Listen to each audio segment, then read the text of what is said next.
गुरु प्यारी साध संगत जी, आज फिर से एक सुंदर सी साखी आप सभी को सुनाने जा रही हूँ। गुरु प्यारी साध संगत जी, आज की जो साखी है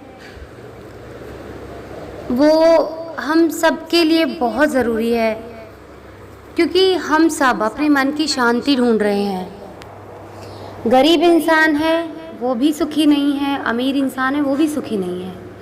वो भी कुछ ना कुछ ढूंढ रहा है। जो हर चीज़ से संपन्न है, आज हमारी दृष्टि से, हमारे दृष्टिकोण से, हमारे नज़रिए से जो एक इंसान समाज के अंदर पूरे तरीके से संपन्न हमें लगता है, लेकिन वो खुश नहीं है। अंदर से बिल्कुल खालीपन है उसके अंदर।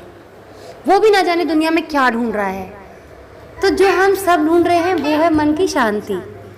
तो गुरु प्यारी साध संगत जी, वो मन की शांति हमें कैसे मिलेगी?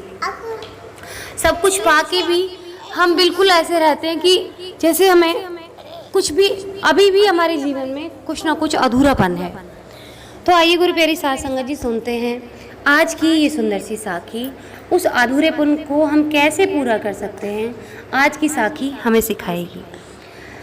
किसी नगर में एक विद्वान साधु रहते थे। लोग उनके पास अपनी समस्याएं लेके आते और वहाँ से खुश होकर लौट जाते थे।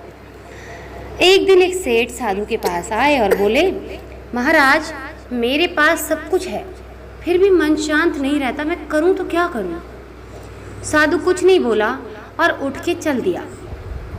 सेठ भी पीछे पीछे चल पड़े। आश्रम के एक खाली कोने में जाकर साधु ने वहां आग जलाई और धीरे धीरे करके उस आग में एक एक लकड़ी डालता रहा। हर लकड़ी के साथ आग की लौ तेज होती रही। कुछ देर बाद वो वहाँ से उठकर वापस अपनी जगह आकर चुपचाप बैठ गया। सेठ भी साधु के पास आकर बैठ गया, लेकिन जब साधु ने उससे कुछ भी ना कहा तो सेठ हैरान होकर बोला, महाराज, आपने मेरी समस्या का समाधान तो किया नहीं। सेठ की ये बात सुनकर साधु मुस्कुराते हुए बोले, मैं इतनी देर से तेरी समस्या का समाधान ही तो बता रहा था, शायद तुम समझे नहीं। बोले, देखो, हर इंसान के अंदर आग होती है, उसमें प्यार की आहुति डालें तो वो मन को शांत और आनंद कर देती है। लेकिन उसमें दिन रात काम, क्रोध, लोभ, मोह और मद की लकड़ियां डाली जाती रहें तो वो मन में अशांति पैदा कर देती हैं, आग को और भड़काती हैं। जब तक तुम अशांति फैलाने वाले इन तत्वों को आग में डालना बंद नहीं करोगे, तब तक तुम्हारा मन शांत नहीं होगा। ये सुनकर सेठ की आंखें खुल गईं। वो खुश होकर साधु को नमस्कार करके अपने घर लौट आए। उसने भविष्य में अपने अंदर की आग में प्यार, करुणा और परोपकार की आहुति डालने का संकल्प कर लिया। अब हमारे साथ भी ऐसा ही होता है। हम अपने जीवन में प्यार, करुणा और परोपकार की चीज़ों को भूल के बस काम, क्रोध, लोभ, मोह और मद की लकड़ियाँ डालते रहते हैं। और क्या होता है फिर? हमारे मन में अशांति फैलती है। भगवान ने हमें ये मानव जन्म सुमिरन करने के लिए भेजा था, लेकिन हम किस चीज़ में इसको इस्तेमाल कर रहे हैं? काम में, क्रोध में, लोभ में, मोह में और मद में, यानी कि अहंकार में। ये 5 ऐसे दुश्मन हैं जो हमें मानवता के रास्ते से भटकाते हैं, जो हमें परमात्मा से मिलने से रोकते हैं। जिस इंसान ने अपनी इन 5 विकारों पर कंट्रोल कर लिया, वो इंसान परमात्मा की राह में चल पड़ता है और कभी भी भटकता नहीं है। उसके रास्ते परमात्मा तक पहुंचने तक आसान हो जाते हैं। लेकिन जो इंसान इन 5 विकारों में पड़ के अपने जीवन में आगे बढ़ने की कोशिश करते हैं, वो उतना ही पीछे चले आते हैं। वो ना तो परमात्मा के हो पाते हैं और ना ही इस संसार के। इस संसार में कोई अपना नहीं है। ये बात जितनी जल्दी गांठ बांध लें उतना अच्छा है। अगर परमात्मा तक पहुंचना है तो अपना एक ही नज़रिया बनाएं। इस दुनिया में कोई अपना नहीं है, लेकिन हमें फिर भी ये जानते हुए भी किसी के साथ बुरा नहीं करना है, क्योंकि हम इंसान हैं, राक्षस नहीं हैं। हमें अपने पूर्व जन्म के कर्मों से मुक्ति पानी है। तो हमें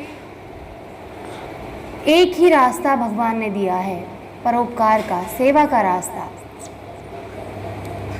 ये परोपकार और सेवा का रास्ता एक ऐसा रास्ता है जो हमारे सभी बुरे कर्मों को काट देता है, हमारे पुराने जन्मों के बुरे कर्मों को।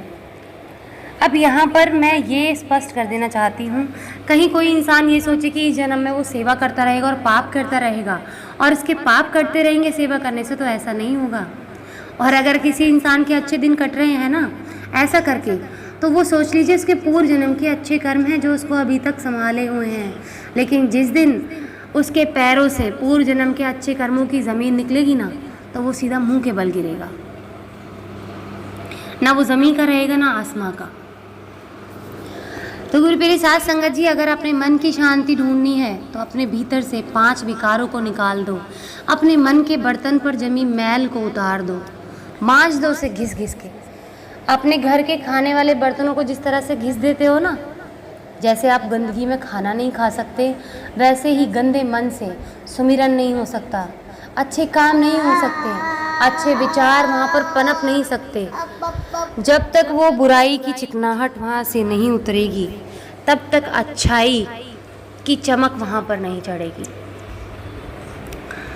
और जब तक अच्छाई की चमक नहीं चढ़ेगी, तब तक मन अशांत रहेगा। आप कुछ भी करके देख लेना, कहीं भी चले जाना, अगर आप 5 विकारों से घिरे हुए हैं, आप दुनिया के बेशुमार अमीर इंसान बन जाना, धन दौलत के मालिक बन जाना, लेकिन आपके मन में शांति नहीं रहेगी। आपको वो विकार जमा की गई पूंजी को बुरे कर्मों की तरफ खर्च करने के लिए मजबूर करेंगे और आप आसमान से सीधा ज़मीन पर आकर गिरेंगे।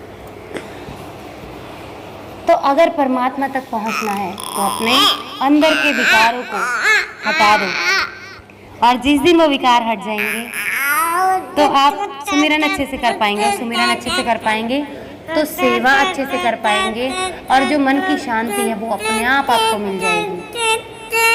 तो गुरु प्यारे साध संगत जी, अपने मन के अंदर के 5 विकारों को निकाल दें। ये ना सोचें कि हमें तो शादी हो गई है हमारी, या फिर शादी से पहले कि जीवन मिलाई किस लिए, मौज मस्ती करो, ऐश करो, ये सब के लिए नहीं मिला है जीवन। तो गुरु प्यारे साध संगत जी, ये जीवन बर्बाद ना करें, अपने जीवन को इस्तेमाल करें अच्छे कामों में। अगर हम बुरे कामों में अपने जीवन को इस्तेमाल करेंगे तो हमारी कभी बरकत नहीं होती है, ना वो हमारी सोच की बरकत होगी, ना हमारे पैसे की बरकत होगी। तो गुरु प्यारे साध संगत जी, आज इसी के साथ इस सुंदर सी साखी को यहीं समाप्त करना चाहूँगी। मिलती हूँ आपसे अपनी अगली वीडियो में नई साखी के साथ। तब तक के लिए खुश रहें, सुमिरन करते रहें, सच्ची सेवा करते रहें।